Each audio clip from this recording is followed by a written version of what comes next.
To Eat or Not to Eat, A Woman's Guide to Overcoming Disordered Eating by Evonne Englezos and Sue Paton.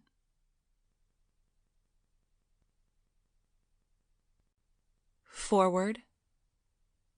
The title of this book evokes a soliloquy from Shakespeare's play, Hamlet, where Prince Hamlet despairs about having to choose between the pain of life and the even less attractive alternative, death. To be or not to be, that is the question. While the existential dilemma Shakespeare wrote about ages ago is still relevant in our current culture, the angst that seems to be the most prevalent today can commonly be found in the agonizing question many women face on a daily basis. To eat or not to eat? That is the question. In our modern world, which has increasingly been inundated with dieting mentality over the last 50 years, the concept of listening to one's body and recognizing and following the wisdom of the body seems like an ancient idea from a faraway time. The media is constantly reporting on the latest scientific discoveries about which food are good, and which foods are bad, and which celebrities have gained weight and which ones have lost weight, and why we need to declare war on obesity.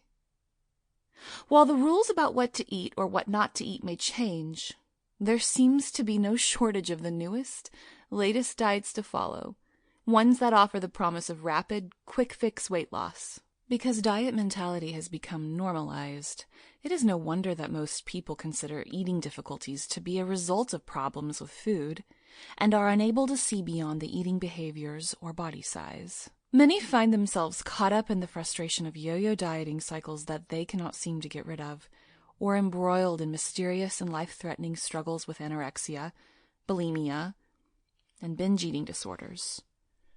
Unfortunately, they, and sometimes the family members who love them and professionals who treat them, assume that eating disorders are simply caused by problems with food and eating, and perhaps by vanity or lack of willpower, and are unable to understand why they can't just stop. The desperate despair to make the behaviors go away frequently leads to focusing entirely on food and eating behaviors, and on attempting to simply eliminate the symptoms rather than addressing what is causing the behaviors in the first place. In this book, Sue Paton and Evonne Englezos brilliantly describe how struggles with eating and food are about so much more than what is visible to the eye. They take the reader to a depth of understanding where the issues that underlie and fuel the disordered eating behaviors can be uncovered. Using a superb combination of professional expertise and personal experience, they demonstrate how these struggles can be a form of communication from our deepest selves, how the behaviors can be seen as an attempt to express that which we, for one reason or another, are not able to put into words. By skillfully revealing how the function of the disordered eating is to disconnect us from uncomfortable feelings, thoughts, and situations, they show how our relationships with food are intricately connected to our relationships with others, to our emotions and thoughts, and to our relationships with our bodies. Pioneers and intrepid gardeners in the field of eating disorders, they understand that disordered eating behaviors are like weeds. If you just cut them off from the top, given the right circumstances, they can grow right back. But if you dig deep and eradicate the roots, you can eliminate them altogether.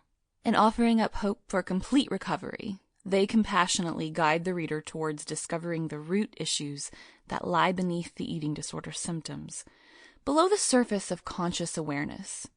They describe the skills and tools needed to find freedom from food and weight struggles, and with equal parts empathy, wisdom, and inspiration, show how to make room for a life in which beautiful things can grow and flourish. Anita Johnston, Ph.D., author of Eating in the Light of the Moon, director of the Anorexia and Bulimia Center of Hawaii, clinical director and the founder, Ipono Intensive Outpatient Eating Disorders Program in Honolulu, Hawaii.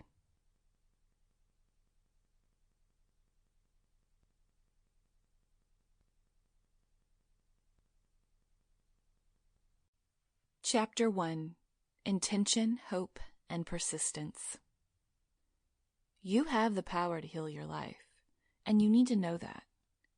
We think so often that we are helpless, but we're not. We always have the power of our minds.